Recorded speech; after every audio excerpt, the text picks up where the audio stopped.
इटावा में दो कथावाचकों की पिटाई के बाद जो बवाल शुरू हुआ वो थमने का नाम नहीं ले रहा है। एक तरफ प्रशासन अपने एक्शन में जुटा है तो दूसरी तरफ इस पर राजनीति भी हो रही है। अखिलेश यादव से मुलाकात की कथावाचकों ने, पीड़ितों ने और वहां पर अपनी बात रखी। वहीं इसे लेकर एक नया विवाद शुरू हो गया है। कहा जा रहा है कि उत्तर प्रदेश में आने वाले चुनावी माहौल में, यहाँ तक कि बिहार में भी चुनाव होने वाले हैं, तो ऐसे में ब्राह्मण वर्सेस यादव करने की कोशिश की जा रही है ताकि इसका असर वहां पर भी देखने को मिले।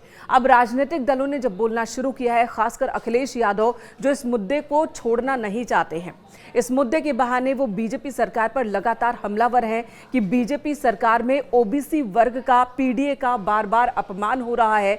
तो वहीं पर बीजेपी ने इस पर चुप्पी साधी है। बीजेपी का कहना है कि प्रशासन अपना काम कर रहा है। वहीं अपर्णा यादव जो कि बीजेपी की नेता हैं और स्वर्गीय मुलायम सिंह यादव की सबसे छोटी बहू हैं, जब उनसे इस सवाल को रखा गया उनके सामने इटावा में जो कुछ हुआ है उसे लेकर उनकी क्या प्रतिक्रिया है, तो पहले तो उन्होंने सवाल से बचने की कोशिश की, लेकिन बाद में उन्होंने बस इतना कहा कि इस देश में हर किसी को अपने धर्म के पालन की आज़ादी है।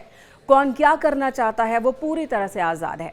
ये बात लगभग उसी लाइन पर है जो बात अखिलेश यादव कह रहे हैं, लेकिन मसला यहाँ कुछ और है। बात बस इतनी है कि अगर कथावाचकों ने अपनी पहचान छिपाकर कथावाचन किया है, उसके बाद जो मामला बना उसमें प्रशासन की भूमिका भी अपनी जगह बहुत ही महत्वपूर्ण है। प्रशासन जांच पड़ताल में जुटा है, लेकिन तुरंत बाद गांव पर हमला कर देने की नीयत से भीड़ का इकट्ठा हो जाना, गगन यादव की ओर से भीड़ को आह्वान करना और उसके बाद गगन यादव का ये कहना कि वो तो समाजवादी सोच का नेता है, लेकिन समाजवादी पार्टी कह रही है कि गगन यादव से उनका कोई लेना देना नहीं है, बीजेपी नेताओं से उसके ताल्लुकात हैं और बीजेपी ने ही इटावा में शांति भंग करवाने की ये पूरी साजिश रची है। हालांकि बीजेपी नेता ये कह रहे हैं कि इटावा में जो कुछ हो रहा है उसके पीछे विपक्ष की साजिश है और विपक्ष ही वहां पर हंगामा करवा रहा है। तो कई मोर्चों पर इस वक्त काम चल रहा है इटावा में। एक तरफ प्रशासन का एक्शन है। एक्शन कहाँ? इस मामले में कि कथावाचकों ने अपनी पहचान छिपाकर वहां पर कथावाचन किया। पहचान छिपाने के पीछे का उद्देश्य क्या है? दो आधार कार्ड के पीछे का उद्देश्य क्या है? दूसरा ये कि लोगों ने उस पर अटैक क्यों किया, उन दोनों कथावाचकों पर, और वो भी अपने आप में गंभीर मसला है, उनका सिर मुंडवा दिया गया था। तो इस मामले में पुलिस कार्रवाई कर रही है।